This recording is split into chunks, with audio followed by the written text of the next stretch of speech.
Ladies and gentlemen, welcome back to yet another segment of Burnt Coverage.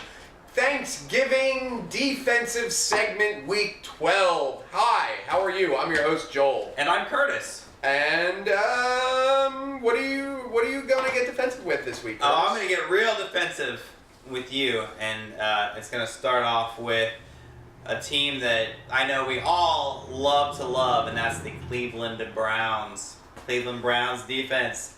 2,000, the cheapest defense that you'll be able to find on DraftKings, and 4,600 right down there with it on FanDuel.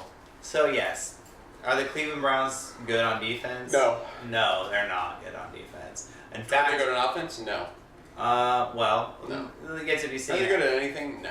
Let's pretend this is my segment, and then I'll talk a little bit. Sorry. I'll go back to my phone. Yeah. Oh, thanks. You know, I really love when people are talking and other people are on their phones. It really just makes it high quality. It really makes our viewers feel like what I'm saying is important. I'm texting Schefter. Come on. Well, let Adam wait. He's busy enough. Cleveland Browns are playing the depleted Baltimore Ravens. The Baltimore Ravens of Justin Forsett, Joe Flacco, Steve Smith weren't that strong anyway, but now we're getting the Matt Schaub, Javarius Allen, Kamar Aiken Ravens, which probably aren't going to do that well, especially on the road in Cleveland, which is still a pretty hard place to play. The fans are still pretty rabid. And Cleveland has had some moments in the past where they have put up good games. They've won a few games, mostly because Josh McCown was their quarterback. Josh McCown has had a fairly spectacular season when he's been on the field. Some very high passing yard games, 400-yard games, 300-yard games. And he's back because Johnny Manziel can't keep his nose clean in one way or the other. I'll let you figure out what that means, Coke. But this week, the Matt Schaub-led Ravens, Matt Schaub fell off the map a long time ago. He still had DeAndre Hopkins and Andre Johnson, couldn't make it happen. What do you think he's going to do with Kamar Aiken and Marlon Brown and Crockett Gilmore? I don't think that's going to happen. And so you're not expecting a lot out of a bottom barrel defense. I understand that. But if you want to play a lot of high-end plays and you only have a little money left, on Monday night, you can root for your Cleveland Browns to bring you home to victory. No. Why? You know better than this, my loyal viewing public. You know better than to invest any money in anything known associated with Cleveland. Don't do this. Don't go any Cleveland offense, defense. Just do not. Yes, they're dirt cheap. They're dirt cheap for a reason. For a little bit more money, you can have one of the best defenses in the league, and that is the Kansas City Chiefs. Kansas City is quickly becoming one of the best defenses in the league. And now they are playing the Buffalo Bills, the suddenly terrible Buffalo Bills, and a banged-up Tyrod Taylor in Arrowhead. I repeat, in Arrowhead. This Kansas City defense has been stellar, especially when they're playing at home. And nobody on Buffalo's offense scares me, just like nobody on Cleveland's offense scares me, or Baltimore's for that reason. But for $2,800, you can have them $800 more than Cleveland's, $4,500 on DraftKings. I just think it's a much stronger, smarter play. Hey, who's Kansas City playing? Buffalo. Well, anybody who watched the Monday night game last week saw LaShawn McCoy tear up a New England defense that you would think that they would try to stop Shady. I guess they thought that Sammy Watkins was the player to stop, and he did stop. But Shady had a fantastic game. And okay game, not fantastic. Well, pretty decent game. And here we go again. On our own. Going down the only road we've ever known. I think Shady's back. He played a very solid game. And I think E.J. Manuel to Tyrod Taylor is more of a push than anything at this point. Not because I think Tyrod Taylor is going to be the quarterback next year. I think E.J. Manuel's out of Buffalo. But E.J. Manuel himself is probably playing for a contract, not in Buffalo, but somewhere else to be somebody's backup. I see him moving the ball fairly well against a Kansas City team that has played better recently, but we have to look past the Chargers debacle. The Chargers, even when they were good, have been a mercurial team. They've been hit or miss, and last week was a huge miss. I still think that there's a chance that Buffalo could put up some pretty solid numbers. Manuel, in spot appearances, has played fairly well for the Buffalo Bills too. And yeah, 800 isn't a lot. And don't get me wrong, the Browns play is more of a how bad the Ravens are played than how good the Browns are. If you want to play at how good the Chiefs are, I completely understand for the extra 800. So yeah, not a terrible play by any stretch. You're right. It's a very strong play. It's not terrible by any stretch. Very City. It's Buffalo in Arrowhead, for God's sake. That's all I had to say. Buffalo in Arrowhead. No, it's a strong play. Yeah. That's why I said it. Well, let's get to the real top 10 defenses of the league. And if you're a fan of the show, you know where I'm going with this. Your Tampa Bay Buccaneers, your Gerald McCoy, Alteron Werner, Levante David returned a pick 6 last week for a touchdown. Shots. And I really hope that you got a chance to watch the Tampa Bay Buccaneers dismantle the Philadelphia Eagles in Philadelphia. Let's see, pick 6s, sacks. The Eagles were never up in this game.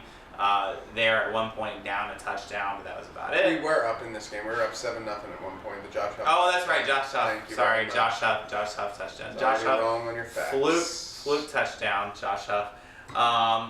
But this week playing another backup, Matt Hasselbeck, who doesn't have half the arm that Mark Sanchez does. Hasselbeck can't throw it deep, hasn't thrown it deep, won't throw it deep.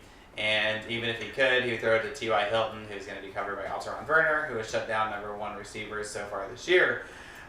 We also are going to get a great pass rush against a suspect offensive line for the Colts. The 40-year-old Frank Gore will not do much either. Continues to get a lot of touches for not a lot of yardage. And the best bet for the Colts is to have some fluky Coby Fleener things. I'm sure they're going to be looking into that. But we have multiple Pro Bowl caliber defensive players. The Bucs are in the thick of the playoff hunt, and I see the Bucs pulling out another road win in Indianapolis this week. And the dirt cheap price of $2,300 in DraftKings, $4,300 in FanDuel. Joel, any arguments? Other than everything you said is wrong? No, that's all I can say. Oh my God. Tops against their 10th against the run, 13th against the pass this year. Aside from some garbage time, the Eagles is the only reason. You know why they're 10th against the run? Because teams are usually up by 3 touchdowns, so they don't have to run the ball. That's the only reason. These are skewed stats. Come on, people. You know winning better. Record. What? Tampa Bay Buccaneers. Look, it's time to accept that the Bucs are back. It's been 14 years. Josh Freeman's. I don't have to accept that at all. Josh McCown's. Any Joshes. You know, if I ever see another fucking Josh on my team, that's it. Stop joshing around. But here we are. The Bucs have quality players at each level of their defense, and they just showed Chip Kelly what it means to win championships. It's defense. It's not some BS offense you brought from your college team out west. We're playing Lovie Smith football now. Bucks rhymes with sucks, and that's what they do. Happy Thanksgiving. Oh, that's not the end. Is it not? Is that all you No, have? it's not the end. Yeah. The Bucks still suck though, and they still rhyme. Thanks for that excellent segue. Joel, do you have another defense you'd like to pick? I do. I'm going to go a little high end this week. I'm going to go Arizona Cardinals playing the terrible San Francisco 49ers. San Francisco is giving up the most fantasy points to opposing defenses this year. Arizona has not lost in a month, and that will not change this week. I really see this as being the blowout of the week. Arizona's defense is really stepping up, even with the erratic, the injured nature of their offense, and they're not that expensive. Or no, I'm sorry, they are the most expensive. They are $3,900 on DraftKings and $5,300 on FanDuel, but they're the most expensive because they are the most obvious play. We've said this about a couple of defenses throughout the season. I think this is one case where it really applies as well. That's Blaine Gabbert does not scare you. Sean Drones does not scare you. Garrett Selleck might scare you. I understand that. But Vance McDonald actually caught the touchdown as the tight end of note last week. So, no, other than that, this is going to be biblical style blowout. And this is, and we haven't done it, so I'm going to put this on our lock of the week. The Cardinals are playing out of their mind. They're beating good opponents. They're beating bad opponents. They're scoring a ton of points. They're scoring on defense. There's no way that they're going to lose this game, first of all. But really, that I can't even see the 49ers putting up more than 20 points. I think that's generous. Yeah, the high floor, high ceiling really applies there. Pick sixes, Peterson, Tyrann Mathieu is always a threat. You can always run one back. I could see a good amount of sacks here too. It's going to be terrible. And really, I think the biggest part is if the Cardinals get out to an early big lead, it's only going to get worse for the 49ers. Because the 49ers are the type of offense that are going to put up a lot of garbage yards. They're not a down the field Blaine Gabbert makes offense. terrible decisions, and Arizona's a very opportunistic defense. So yeah, I think at least one pick six is in the making. And Blaine Gabbert's actually played better than I thought he would, but that means that I thought he was going to play on a scale of 1 to 10, a 1, and he's played like a 2 or a 3. He's actually throwing the ball forward and not backwards. That's all that means. And I mean, 13 points. 13 points is a fair assessment to get out of your defense for 4,000, and that's not bad. We like to speculate, we like to give you low end people, but as Joel said, don't overlook.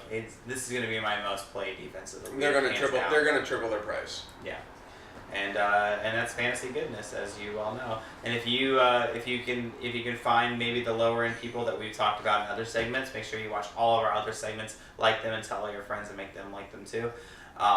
Then piece together a good lineup with a high-end defense. It usually pays off pretty well. Yes, sage advice. Thank you. I'm glad you're starting to listen to me. It took a while, but I'm finally starting to learn your brilliance.